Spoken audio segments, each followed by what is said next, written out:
Hello everyone, my name is John McDermott from Sydney, Australia. I live at Penrith Hills. I run a mobile personal fitness training here. So basically I go out to a 5k radius and run OT programs. You can see more about that, but I won't promote that too much here. What I'm going to do is just go through a lot of the benefits of exercising and also what it can lead to as far as your health, but on the flip side of that, some detriments with your back and so forth, and a solution that I'll go through with at the end here. So the benefits of exercising. Here's to new beginnings. Okay, so first up, why do we need to move daily? Our bodies are essentially organic beings, so each organ needs stimulation throughout one's life. So think about that for a moment. We all need to rest and sleep, yet if each organ was sedentary for an extended period of time, that is, it did not function at some point throughout, say, a 24-hour period, then this would be a potential catalyst for long-term problems within that particular organ, and in turn, the entire body. Okay, so two forms of exercise or energy systems that I'll just touch on: aerobic exercise and anaerobic exercise. So first up, aerobic exercise essentially is that with oxygen. So aerobic exercise is any type of cardiovascular conditioning. Okay, so dancing, as this guy's doing here, running, cycling, swimming, and anything over a longer extended period of time that needs oxygen. So for example, sprinting, short 10 second 100 meter sprint, that's more of a combination of aerobic but more so anaerobic, which I won't touch on too much today, but all I'm trying to illustrate here is to energy systems. They need to be worked on a daily basis. So anaerobic exercise. Anaerobic means without oxygen. So it uses a different form of energy. It breaks down glucose in the body without using oxygen. So in practical terms, this means that anaerobic exercise is more intense but shorter in duration than aerobic exercise. So just as an example, weightlifting is an anaerobic exercise. The good old push-up, and also the stomach crunches or anything on the floor, doing the plank, doing all sorts of exercises there. So you're not utilizing, like a marathon runner obviously is aerobic. It's over an extended period of time, you requiring oxygen to transform that energy into the muscles and so forth. Okay.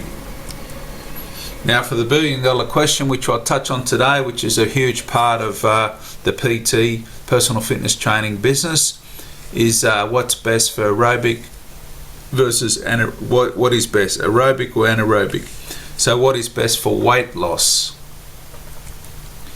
Okay, in my humble opinion, you got to look both ways. That is aerobic and anaerobic.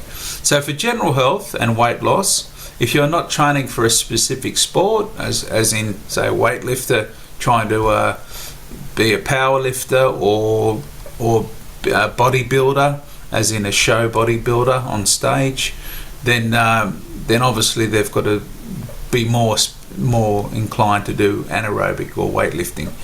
Okay, so if you're not training for a specific sport, then a combination of both aerobic and anaerobic exercises are important to do. Okay, so losing weight more often than not comes down to your diet, how much you are eating. Okay, so basically that's the fundamentals of losing weight. The diet is a big part of it. You can exercise as much as you want, but if you're eating like a horse or a cow, then obviously you've got to burn it off.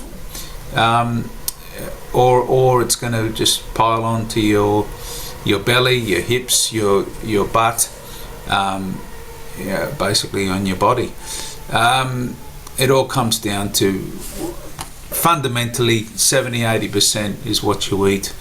Okay, so and the $1 billion answer that every human being needs to do is be consistent. So have an exercise program and be consistent with what you're eating. Okay, as good old Aristotle many moons ago once said, we are what we repeatedly do. Excellent then is not an act but a habit. So it's a matter of forming a habit of getting into an exercise routine. Just get off your butt and do some exercise. Do it daily. Go for a walk, do whatever it may be. Even if you're sitting on the couch, you can, you know, for my style of training, you can pump out some punches there and do a lot of floor exercises all at home.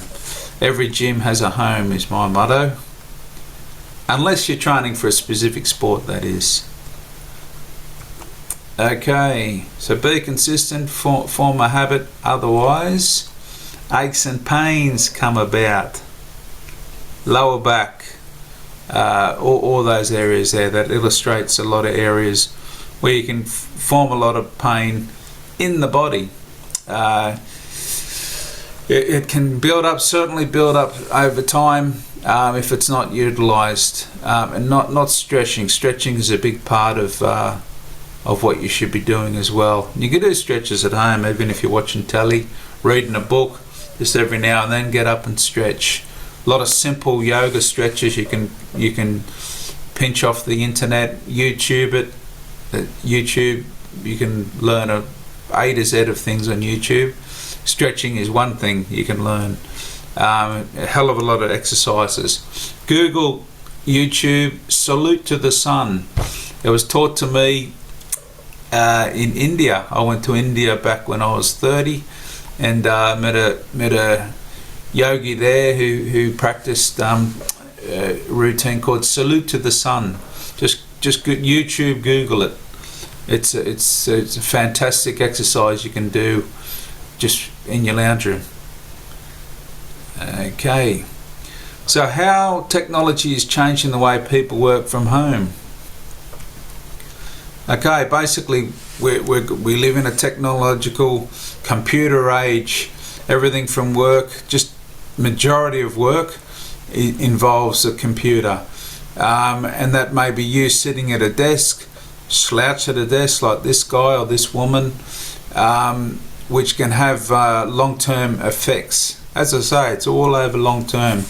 Once or twice it's not going to hurt you, but over a long term it's going to be detrimental to in particularly your lower back. Okay, and there's the good old sign of the lower back. So, and I've got a little icon here. So then we have to, excuse me, this is just trying to be technological here. Make that call. This is my attempt at technology. Got to make that call to your physio, chiro, doctor, GP, get painkillers, exercise physiologist, or massage therapist. You know, remedial massage therapists, they cost a fortune. Yeah, you might be in health fund, but they certainly, the bills add up once you start getting a bit of pain and whatnot. Very costly. So prevention is better than cure. That's the age-old question. So exercise, get up and stretch. It's simple. I don't need to say anymore. Prevention is better than cure. So that leads me on to the ergonomic chairs. I had some bit of training back in my uni days with ergonomics and so forth, chairs and home modifications, all that type of thing. But today I'm going to concentrate on the ergonomic chairs, and in particular one I've been shown. Okay, so the long-term benefits of ergonomic chairs, not just a standard chair, hard-ass chair, ergonomic chair. They're specifically designed for prevention is better than cure. Okay, so they provide posture support, helps with back pain, reduces neck pressure, relieves hip pressure, improve blood circulation, and boosts productivity. Okay, so I'm going to touch on one particular chair called the ErgoFlip Just a quick 30-second demonstration of what that's about. An office chair with 2 sitting surfaces. The ErgoFlip has redefined the future of ergonomic office chairs. The ErgoFlip was created to inspire movement while sitting at your desk. An effortless flip to an active dynamic surface, promoting muscular activity.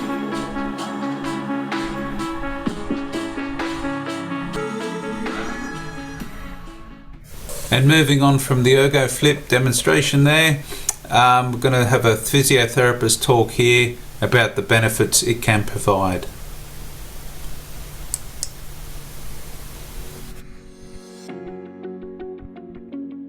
I'm Catherine Anderson, physiotherapist, Director of Viva Physiotherapy and Master Trainer for the Australian Physiotherapy and Pilates Institute. I'd like to take a moment to tell you how the ErgoFlip actually works. The idea of the ErgoFlip is to give everyone a chance to actually sit well by breaking the monotony of static prolonged sitting postures. Using this spine, I'd like to show you the effect of the ErgoFlip on the spine as you sit. Here's the sitting surface of the ErgoFlip with a movable surface on which you sit. A normal chair promotes posterior pelvic tilt, so the person relaxes and drops into the chair, and that creates static sitting. With the ErgoFlip, the movable surface encourages the motion so that the spine can naturally move into an anterior pelvic tilt and also gentle lateral motions as well. The ErgoFlip is not just designed to help with lumbar or pelvic pain. As you can see, the posterior tilt or the C-shaped curve that is promoted by poor sitting can be helped with the ErgoFlip that promotes lumbar extension. What that then does is redistributes the S-shape of the curve to help to support the thoracic or the middle back and the cervical or the neck part of the spine. The movable surface of the ErgoFlip, integrated with all the features of an ergonomic chair, gives us the opportunity to sit well. Thank you for listening and enjoy the ErgoFlip.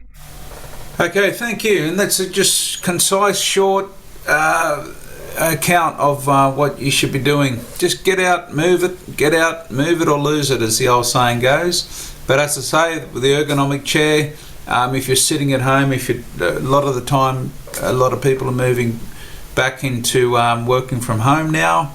So you could get drowned out sitting on just the good old everyday chair. Have a look at the Ergo chair. I'll put the link in the description of my YouTube clip. Anyway, thanks for coming. And lastly, and once more,